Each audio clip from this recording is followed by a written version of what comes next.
So that was a little odd. What's going on, Popcorn Nation? We're going to talk about The Flash today, and it's going to be a full spoiler review. All spoilers, you have been warned, so let's get into it. I had the opportunity, and I'm extremely grateful that I found tickets for it, to watch an early screening of The Flash, which was on Monday, June 12th. And this was in IMAX, which I do recommend watching it in IMAX. That really enhanced the overall viewing experience. Not sure how it would look on a regular screen, but according to the other fans that I talked to, they said it was definitely better watching it on IMAX, as they had seen it on some other screens before. Now, for the start of the movie, we're going to get right into it. The start of the movie is showing where Barry is basically ordering like a sandwich in a coffee shop, and right from the get-go, this is where you're going to get the tone of the movie. It is a complete comedy from start to finish. There is basically like a dialogue, like an exchange, where Barry is talking to someone as he's ordering the sandwich, and it's kind of funny. Barry basically has like this watch on him that tells him with his metabolism how many calories he has, and as we know with the Flash, based on, his ability to run through the Speed Force, this and that, he has to make sure that he's eating as much calories as possible. So he's telling the person at the counter, he's like, yeah, I need to get this food, I need to have this, and this on it, and it's like all these calorie-filled things, and the guy is like, oh, are you training for a marathon? My sister used to run marathons. He's like, she's not dead, but she's just exhausted. And from that joke, from there on, like, you can really understand it's just going to be a complete comedy. And this is at the point where you get to see the Henry Cavill cameo. There is multiple Henry Cavill cameos, 2 to be exact, but this one, it was kind of played off well. It was a little odd for seeing it in the trailer at least, but I think they did it really good in the movie here. And after that, Barry basically gets a call from Alfred saying that they need help, there's something going on during the daytime, and that kind of gives the excuse as to why Batfleck is out in the daytime, which we never seen that before, and we'll get to Batfleck in a moment. But as far as that whole transition to watching him costume up, and the way they did the title card to where it starts and then you see the people on the side where they're like, oh my god, Flash, I love you, and then like the title card goes away, and then when he gets ready to run again, then it starts up. I love how they did that, and that was a really great directive choice there. And that really breaks out into the first open run that you get to see the Flash do. And it really shows kind of the scale and kind of like the overall scope. Yes, the effects are wonky, and you have to get ready for that. And it's almost like they intentionally did that. But basically, he runs from Central City over to Gotham. And then once he gets there, he arrives like at the Institute. And this is where you see the scene with the babies falling out of the Martha Wayne Institute.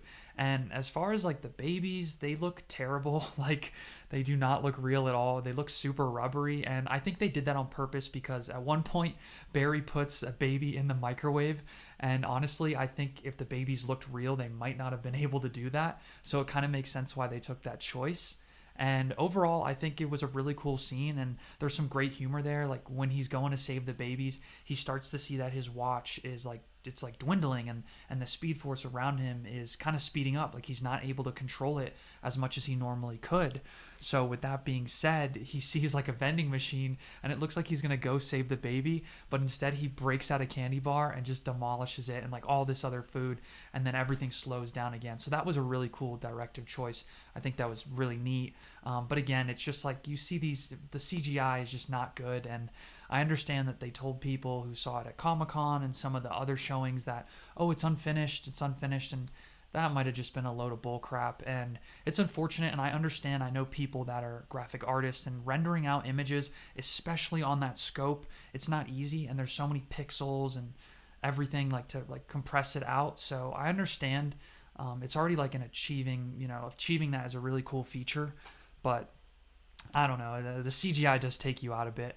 And then we move on to that next scene, and basically it fast forwards over to where we see Ben Affleck on the bridge, and that is a total PS2 cutscene, and it looks cool. It's unlike anything I've ever seen as far as like the way he's weaving in and out of traffic, holding onto the grapple gun. It's really neat, but again, it's not great CGI. And one thing that I really didn't like about the Batfleck, at least for the time that he gets in the costume as Batman, I don't think that they took him seriously.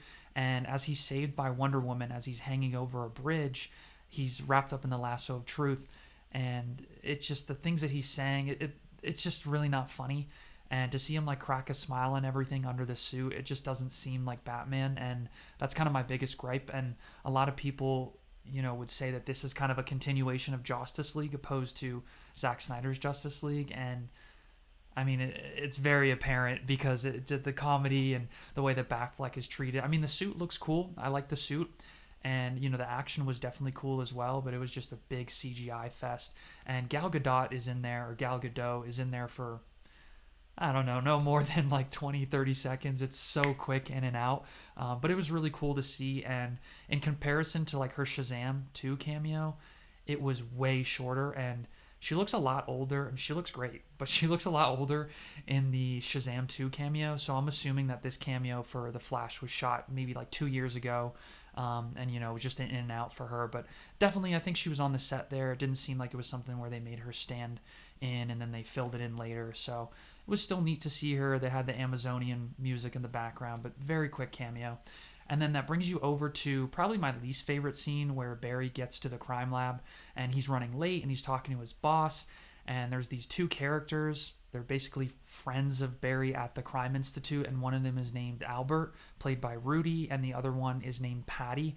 And I did not like them at all. I felt that, and maybe they were, the director choice was for them to be really annoying, but it didn't work for me, and I felt they could have been interchangeable with any type of actor. It's not like they brought any type of like sauce or any authenticity to the role. But again, that could have been something that the director chose. And then that's where Barry meets up with Iris West, and she's basically talking to him. And it's really neat. They give a little nod back to Zack Snyder's Justice League, where she's like, I think I've met you before. And, even though they did go to school together in college, it is still kind of like a nod towards that scene where Barry rescues her. And that's one of my favorite scenes ever in the Zack Snyder Justice League. And it's just really cool to see their dynamic. And, Iris West is, I think it's Kiersey Clemens is her name. She's honestly gorgeous. Too bad she's a lesbian, so I am out of the category there. But yeah, she gives a great performance. She's on screen for a little bit more.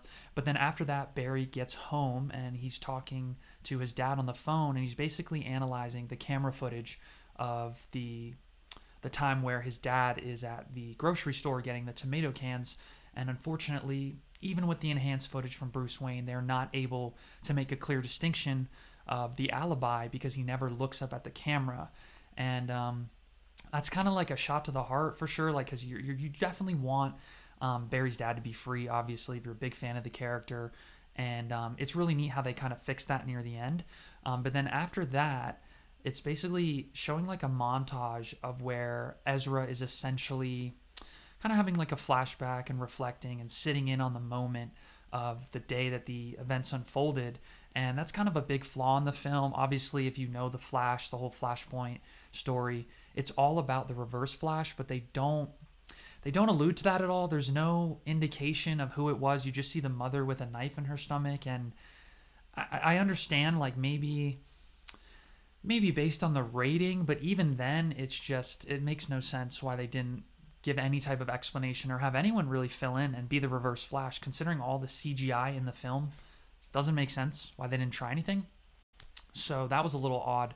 But then after that, Barry gets so mad that he's running, and he runs so fast that he basically gets to the events of the day prior, the events of earlier that day, where he's basically like almost in a Thor Love and Thunder type floating head, but it's a better well done with the CGI. He like pops out with his head, and he's looking around. He sees he's in the scene where the babies are at. So then that's where he meets up with Bruce Wayne, and this by far is some of the best dialogue that Bruce has ever given. And I think this is where Ben Affleck is referencing that, this was probably where he figured out how to play the part. And that's really because there's a quote, and it's in between where Barry and Bruce are discussing the past. And even Barry says, hey, like, I can run back in time now, and I could even save your parents. And Bruce says something along the lines of, these scars were not made to fix them. Like, they are, they make us who we are. We shouldn't be living in the present. We shouldn't be living in the past. We should just live our present and live out our future. And that was really powerful. That really resonated with me. And that's really all you get at Batfleck. He drives away after that. But it is really cool to see him kind of out of the costume and bring the gravitas to that role. And I really like the dialogue. I think he delivered it well. There's even a point where before he closes the door, he like looks back at Barry and kind of like gives him a little nod, like everything will be okay. And it's really cool. I think that really encaptured the ideas of Bruce Wayne.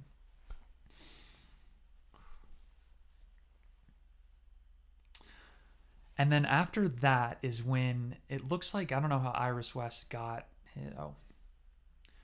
And one thing to be said, and one thing that has to be said about that previous scene in which Barry's talking about how he can go back to time, that kind of erases the fact of what he did at the end of Zack Snyder's Justice League, which is kind of disappointing because it's weird. Like, the movie is intertwined with some of the Zack Snyder ideas, obviously Man of Steel, but when he tells Bruce, like, hey, like, I can go back in time now, it kind of erases what happened with the Speed Force at the end of Zack Snyder's Justice League, which is a little disappointing, but I guess I understand.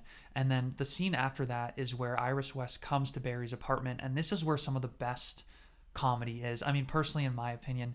So when she comes to his apartment, he's like, hold up, let me clean it up real quick. And he, zooms through, he's like basically like stacking everything, making sure it's clean, and he does a really good job at just like making everything look clean.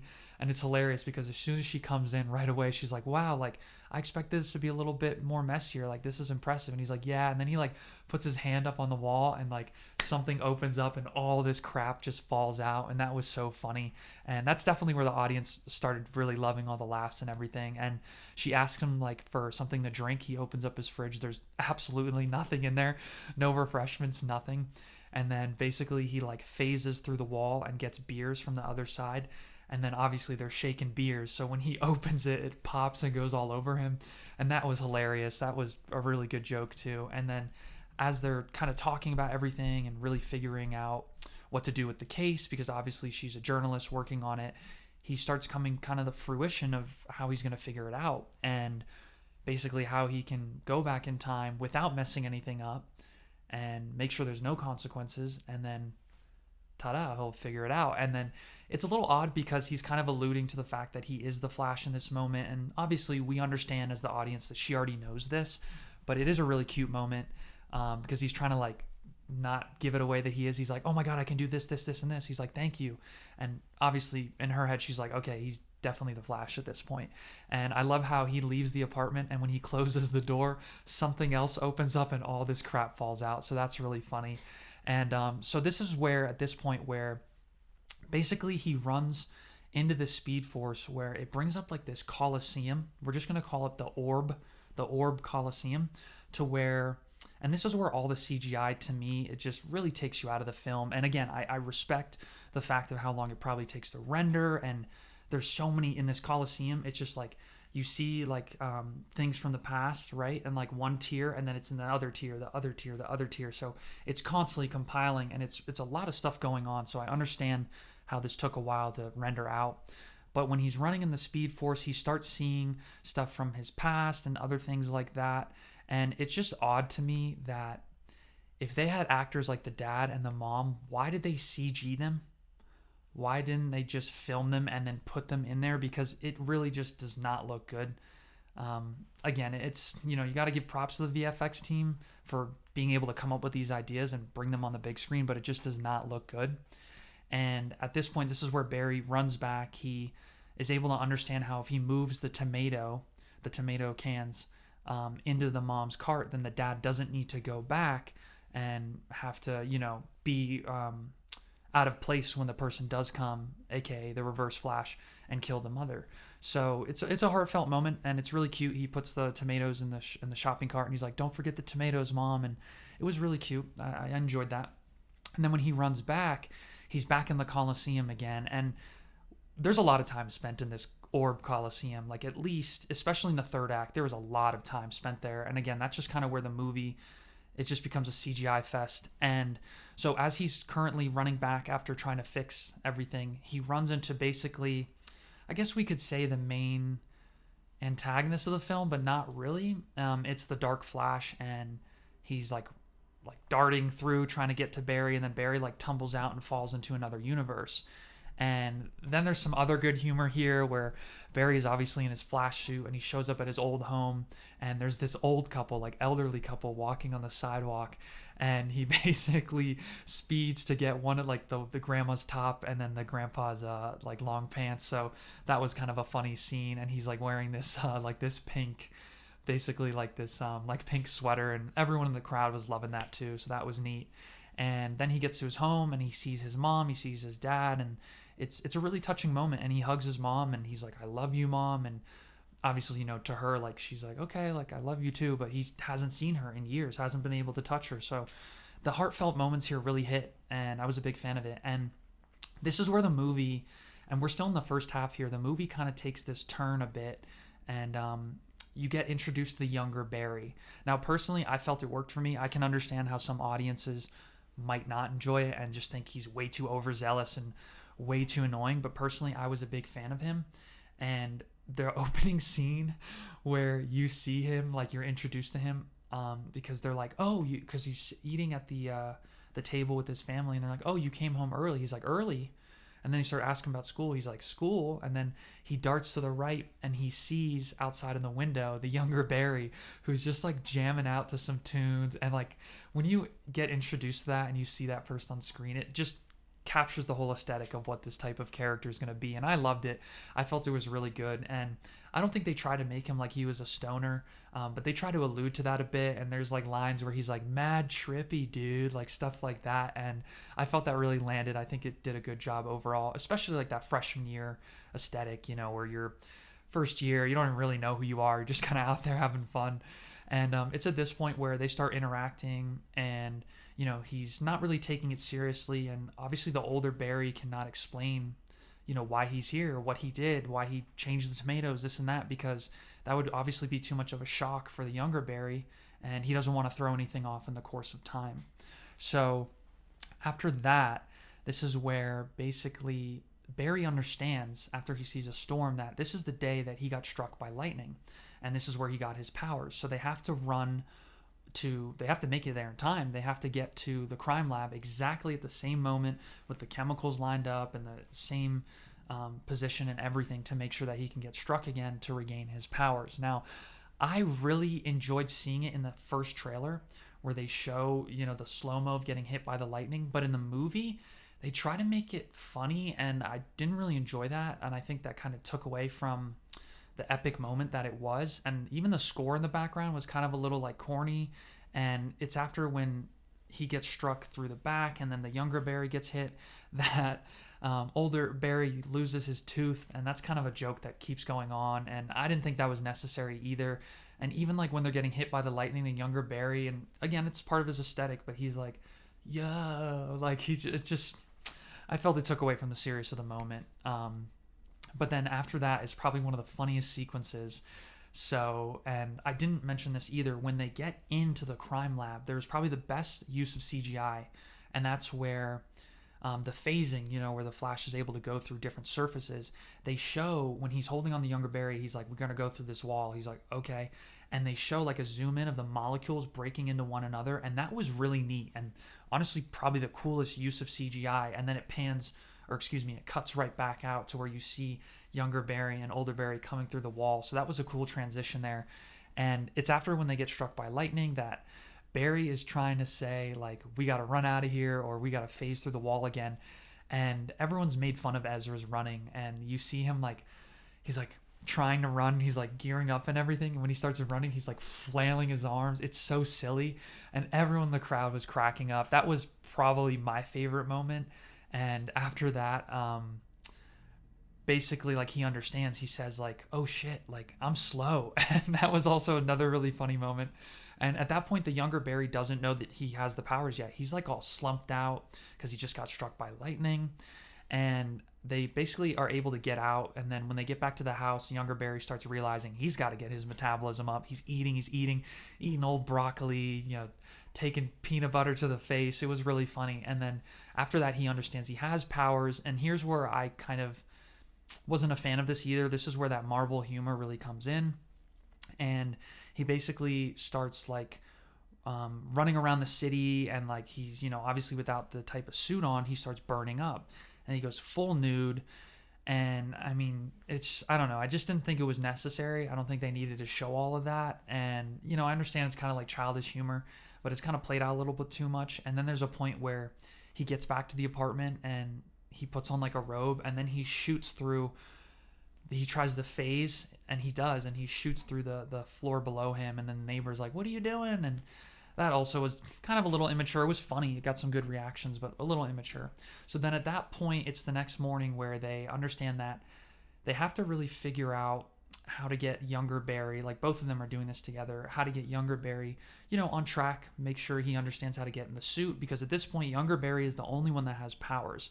And then they're walking through basically like basically like the city, just like walking through, and they happen to see one of the television screens showing that Zod is coming, and then Barry has another realization where he understands that this is the same time when Zod came back, and it does a little flashback to when Barry is wearing like this ridiculous little get-up Flash outfit, and he says he's like trying to help people when the Earth is terraforming, and it's a touching moment because it shows that no matter how powerful he is, unfortunately he can't do much in that time, and he's only able to save one kid, and you watch the father pass away, and it's a very touching moment, and I think it really shows why Barry has so much purpose in what he does.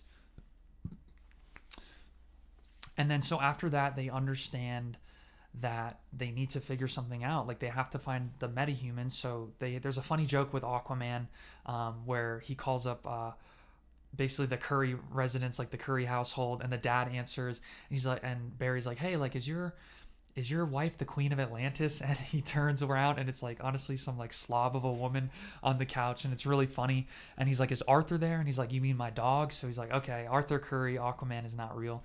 Then Wonder Woman, they type it in on Google, and it's like a website of some gypsy. So that was funny. And then they finally realize, as they're in the apartment of younger Barry, that Batman is the only one that is really out there, and he's not a metahuman.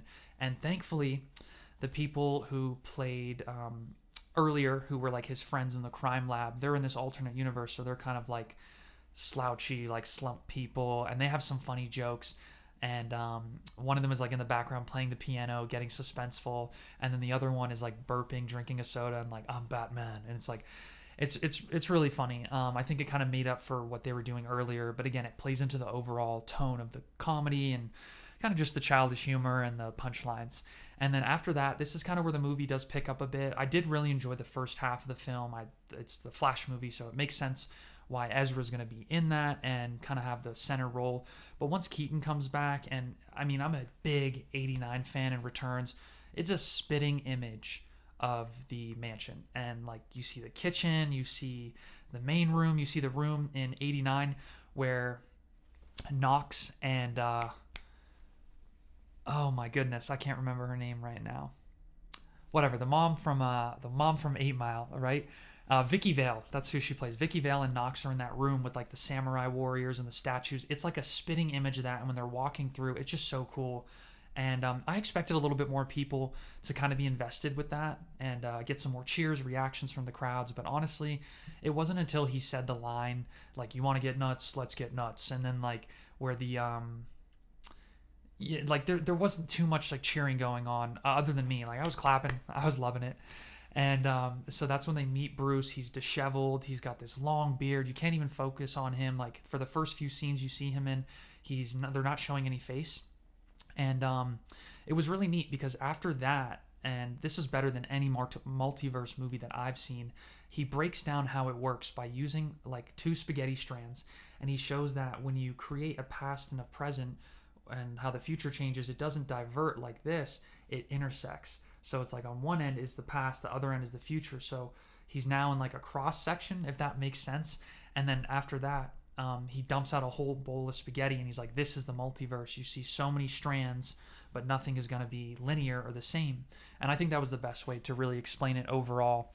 And then after that, Barry is like, "We need your help, this and that." And I guess Batman was so good to the point where he says there's no more crime, nothing to be done. Like, I've just been chilling for the past few years. There's, liquor bottles, wine bottles everywhere. So he's, getting lit every day, just kind of chilling. And so he is not interested. And another funny line, which I thought was hilarious, they storm out of the house and start heading towards the entrance to the Batcave. And younger Barry is like, where are we going? And Ezra Miller, the main Barry, is like, we're going to go use the bat shit. If he's not going to help us, we're going to use his bat shit. And the younger Barry's like, what do you mean? And he's like, the gadgets. We're going to get his gadgets. So that was really cool, and obviously very cool nostalgic moment when they go into the Batcave, and really well done. Not an exact spitting image of the older one. It makes sense that it's more advanced, so I enjoyed that. And then eventually they're just trying to figure things out, and there's another touching moment where younger Barry is asking, like, why do we need to do this? Like, I don't even know why we're here. And then something about, I can't remember the exact line, but he says something about mom, and the older Barry is like, you don't get to say that, like, you don't understand, what it's like to have a mother, this and that. And that was a really touching moment, and it's there where like Ezra is at his best, like really portraying that emotion, and definitely a tearjerker. There's definitely a few moments like that in this film. And then basically they just keep trying to find stuff, like where's Clark Kent? He's looking through the database, and Ezra sees that, the older Barry sees that Michael Keaton is looking at him through the camera. So he's like, why don't you just help us, man? Like, I see you're looking at me, and it's like this fisheye lens. And eventually Barry knocks out, he passes out, and he wakes up the next morning, and there's like coffee and a file next to him. And then this is where we get the return of Michael Keaton, which, it's great. It's great to see. He says that I'm Batman. People were geeking out in the theater. And the Russian scene at the Russian base was really great. Unfortunately, there were a few jokes that I didn't think worked. And it's really cool if you're a big fan of the Arkham games. I'm not a gamer, but I guess the idea of prep time was kind of neat, because at some point they get there and they take the Batwing, which looks phenomenal. And there's some new features in the Batwing which weren't explored in other films. Even in the BVS films, any of the Batwings, like this is the most in-depth look we've ever got at it. And it's just really neat to see, how it's evolved. And when they finally get to the Russian base, there's a few jokes, like I said, that don't land. Batman takes the grapple, wants to shoot up, and Barry is like caressing him. Like he's not like, he's not just holding him to go up. He's like got a leg over him and everything. And that was a little too much. And then at some point, Batman like disappears. The two younger Barrys go into the Russian base, and this is where another great joke was. There's a bunch of bullets that start flying at them from the security, like the armed forces, the Russian soldiers there, and the younger Barry, who has the powers now, is in the suit and everything. He has to move the older Barry, and the older Barry after is like, what did you do? He's like, I just moved you a little bit. And then he starts like throwing up everywhere, and it's like a repeated thing where then Batman comes down, he's fighting everyone, and basically like the older Barry is just throwing up everywhere, and it is just so funny. I really think that landed. And then like at some point, they defeat all the guards, and it's crazy to see Keaton back in action like that. And even though he's moving a lot quicker, they never really explain if the suit has some enhancement to it, but even though he's moving a little bit quicker, I do think that the choreography was similar to the original 89 in Returns, especially the way he's like kicking, and the way he's holding his pose and everything. So I liked it. I was a fan of it. I didn't think it was a little too out of proportion. I think it definitely worked. And there's some cool gadgets. He has like a flamethrower when they cut through this like the sewer drain, which is really neat. And then the cape is able to deflect bullets. Haven't seen that before. And basically there's there's some comedy, like I said, in here. There's a joke where Batman pulls out a ruler to try and like measure something, and it's like he's kneeling down, so it looks like he's like measuring, and the younger Barry like looks at him really weird, and I was like, that was unnecessary, because it just takes away from the seriousness of Keaton and having him back. And so then at some point they are able to find like this big basically like a spear, and inside is Sasha Calle's Supergirl, and Keaton is like, leave her, that's not Superman. And then Ezra's like, no, we gotta take him, like we gotta take her, let's go. So they take her, they got the suit that's right there. You can tell she is just like drained, obviously, no sunlight. So then eventually they get outside. Supergirl shoots up in the air, starts regaining her strength, and she kicks ass. And even though the CGI is not great, it does look cool. Like, it's a very cool sequence, and she's darting all over the place. And it's not like in some other films there's a lot of like shaky cam and like quick cuts and everything. No, it's like a full shot. It's probably like big one take where you just see her doing everything. And there's one point where she darts off screen, and then you've probably seen the trailer where she cuts across right through Keaton and then punches one of the soldiers. And I liked it. I mean, it's no Man of Steel, but it's definitely cool. And then after that, she kind of just faints, passes out. They ride back to Bruce's mansion, and it's a really cool scene because you see, even though Bruce is cut up, I mean, he's bleeding everywhere. Like you see the mask on the floor, blood everywhere. He's like sewing himself up, and it's just really cool because he gives like this little nod in the mirror. He's like, "Yeah, I'm back," and it's just cool. And again, that was another moment where I was just like, "Let's go!" And again, I thought more people were gonna be invested, but I don't know. They just wanted to hear the iconic lines and stuff like that. But it's really neat, just to see him back, and he gets kind of like all in this nice getup and everything. They go downstairs to the big Batcave. They go underground, I guess. And Barry is like, I got to get my powers back. I got to figure this out. And just before they do that, Supergirl just dips. She's like, y'all are cool, and thanks for saving me, but I got to go. And so they go down and they start planning out what they're going to do. And this is an exact replication of the Flashpoint comic where he's basically going to get strapped up and get hit by lightning. And it's neat how they do it because there's like a bat kite, which I thought was really cool. It's, kind of cute, unique. And that was really cool to see. And during that sequence, like right before they start doing the lightning thing, and I didn't understand this. So Sasha Kaye goes to where basically the event is happening in the desert where Zod approaches and like, where's Superman, this and that. And she's up in the air and she's maybe like a mile away or something, but the super hearing. And she's like, no, like after like Zod like kills one of the soldiers and wipes a few people out. And then Zod and can't remember the other one, but you know what I'm talking about. The other one, Fiora, I think is her name, looks up at her, and then like they kind of give a look, and it's like, okay, you had a chance to pounce, like why didn't you? So that was weird because they never show what happens after that. It just cuts back to the Batcave, and eventually Barry gets hit by lightning two times. He's like, oh no. He gets hit once, and he's just like bleeding. I mean, it's just bad. And like Ezra's selling it, you can tell.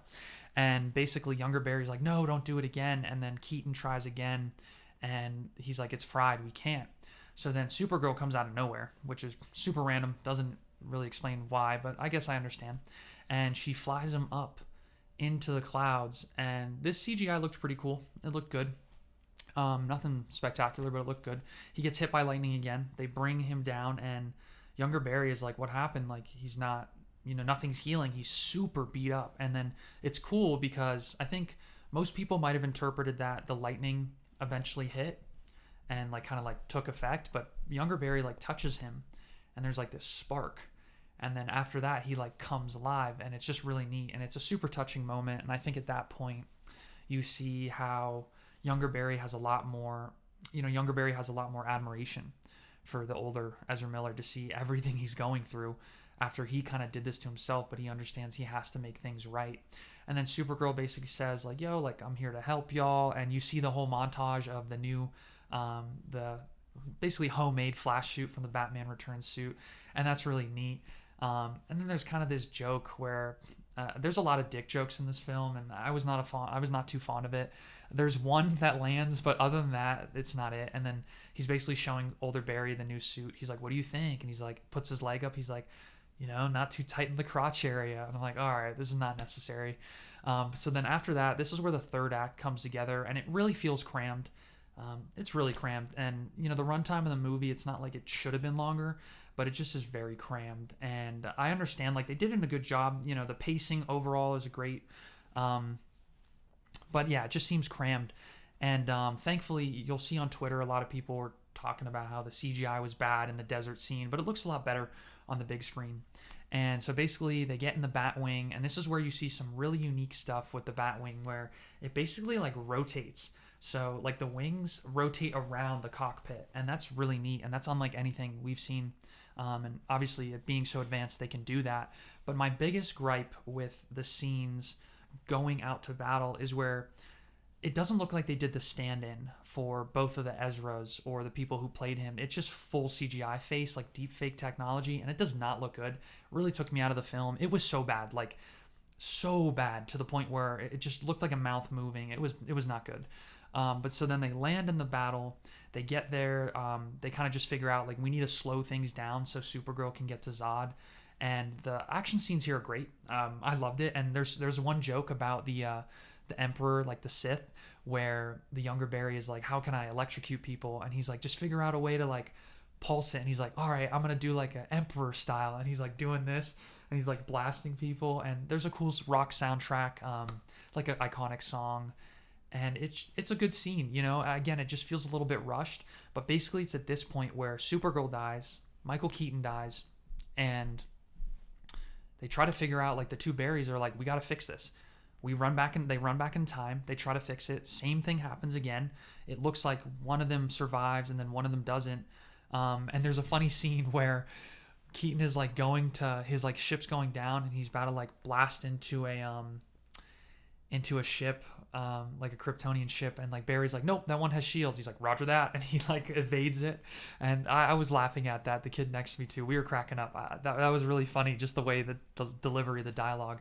But then they just figure out that they can't fix anything, and then younger Barry is, you know, he's new to the powers and everything. He's trying to do whatever it takes. So he starts running back. They go back to this orb, and again, this is where things for me just kind of fell apart. And they go back to the orb, like the Speed Force Coliseum orb, and they keep trying to go back. And every time that younger Barry is going back, he keeps like getting on like these kind of like rock plated like scales or big, like jagged like things pointing out of him, like he's picking it up as he's going through the Speed Force. And you start to see the resemblance between him and the Dark Flash. And that's where the Dark Flash comes in and basically says, like, I've been doing this my whole life. Like, I'm trying to fix the wrongs, and like he's covered in all those like scales and everything. And that's where you know, I figured it out, like younger Barry was eventually going to turn into him. And the problem I had with the Dark Flash was it was full CGI, and they tried to say it was like an older Barry underneath, and even like you just couldn't tell. Like Ezra has like a, you know, a very defined jawline, like you couldn't tell. There was no characteristics, eyes, nose, nothing that looked like it was the other Flash, the Dark Flash, that is. So I didn't understand that, other than the gray hairs saying that he was older. And then basically they kind of get in like a scuffle, and I guess it was a form of a sacrifice. Like the younger Barry jumps in front of him, and the Dark Flash hits him, and that cancels both of them out. So that was, you know, it was kind of neat. Again, there was not a lot of focus on that villain, and Zod was in and out of the film. So, and you know, speaking of the Zod thing, I mean, Sasha Calle's Supergirl is killed two brutal ways, like right to the heart. Like they stab her with something, and it, like, you really feel for her, even though she doesn't get a lot of screen time. But so at that point, Ezra runs back in time, and this is probably the most emotional scene in this movie, where he dresses up. It's a little comical because he goes back to, almost forgot. So during this whole scene where the Flash, the younger Barry, and then the Dark Flash are in there, this is where you see all the cameos. And it's basically all these orbs crashing together, and it's a CGI fest again. And it's still neat to see, you know, like the Nicolas Cage Superman was really cool, because this lady next to me, like maybe like a row down, was like, oh my god, he's fighting the spider. And like you could tell she was like bawling out, and the crowd reactions were great there. Obviously the CGI was trash. The Christopher Reeves, they made him look way too pale, but maybe they did that on purpose to try to make it look like how different dimensions look. But I don't know. I mean, that's the fan service there. I enjoyed it, and seeing Jay Garrick and all the older Flashes, but I don't think that, I think they could have done it in a different way. Obviously the way that they portray how the orbs are crashing into each other, and every Speed Force is essentially the Coliseum, the same way that it is for what Barry is running through. It's neat, but it's nothing, you know, again, the fact that they spend so much time there and you just like the CGI is redundant, it gets a little old. So then fast forward, Barry runs back in time, and he goes back to the exact moment where he moved the can of tomatoes, and he's dressed in, like, he takes like these sunglasses from the store. They still have the tag on. He's got like this tag on his sleeve from something that he threw onto in the store, and it's a really touching moment, and I was bawling, I won't lie. And it's just like, it was probably the best part of his performance, because he's meeting up with the mother, and she doesn't know that's her son in the future, you know, and you're not really supposed to interact with people in this time continuum. But he starts bawling, and she's like, what's wrong? And she starts consoling him and comforting him as if it was his own, as if it was her own. And it's just like a really touching moment, and little does she know, you know, about everything. But he figures out, and it kind of alludes to it. I wasn't shocked. He looks up at the camera, and he sees the way the camera's positioned, so he's going to try to fix it. So then he goes back. Then the trial is happening. He's back, and Iris leaves him a little letter. Got to get to court. So he gets to court. He shows up late, which is he opens the door. Everyone turns at him. It wasn't funny, but I guess it was trying to be funny. And yeah, the dad wins the case because they see how, because of the way that Barry changed the position of the tomato cans and put them on the top shelf, now when the father looks up, even though he has a hat on, you can see his face. So case is closed. He's good to go. They exit the courthouse, and here's where the biggest event happened. Now, I was aware of what was going to happen. I understood it was going to be George Clooney as Batman, and you could tell it was reshot. A lot of people thought it was just CGI'd because they already shot the original ending, and then just took like the same outfit that Keaton was wearing and put George's face on. But it cuts to a point where you can tell like Ezra looks like older, like he looks, even the hair looks a little different. So there's no continuity there. And he gets a call from Batman. Then George Clooney comes out the car. Everyone in the crowd was going crazy. I think it was more of a comical moment. Like I kind of was like, oh, all right, even though I knew. And yeah, it was just cool fan service, and yeah, it was a neat moment. And then again, like the tooth that fell out earlier falls out, and then the movie ends. And it's a good movie. I mean, I made sure to give you guys all the recap right there and really go into it. But overall, I think that if you don't go into it with super high expectations, then you're going to enjoy it. And it's really a Marvel movie. It takes that whole Marvel formula with the decent CGI to trash CGI, that multiverse concept. I think they do it a lot better than Marvel. And then obviously the nostalgia and the childish humor. But again, some of the humor really hits. Some of it is just falling flat. And speaking of humor, there is a scene where they're in the apartment of younger Barry, and I don't know, there's like a roommate on the couch, and he is like in a man thong, and that was really uncomfortable. And he puts like his leg up to show like a tattoo he has, and the guy's like, oh, it's upside down, and he lifts his leg all the way up. It's just uncomfortable. And they even pan back to him, and he's like in another position. I don't know whose decision that was. But yeah, then the post-credit scene I thought was really just a waste, showing kind of like Arthur Aquaman as a buffoon. He like collapses out of a bar, and it was just kind of pointless. But overall, I guess talking to fans and everything, a lot of people, there were some younger kids next to me. They said that they'd already seen it and they wanted to see it in IMAX again. Didn't change the look of the CGI. Older guy next to me, kind of closed off dude, got a few words out of him. He basically said no matter how bad the CGI was, no matter how childish the humor was, he got to see Christopher Reeves, he got to see Nicolas Cage, and it was Keaton. And he told me how his first movie ever was '89 Batman. So it's cool. It was a cool fan event. I scored it a 3.8 out of 5. Again, I was beyond hype to see this movie. I was fiending to see this movie, like avoiding everything, with the visual trailers and just trying to really enjoy it. So I think if I wasn't as hyped, I would have given it maybe a 4.1. But again, it's a really funny movie. Seems more like a continuation of Justice League. Didn't really like how they did Batfleck, other than when he was out of the suit. There's some good dialogue there. But overall, check it out. Let me know what you think, and I hope you enjoyed this spoiler review.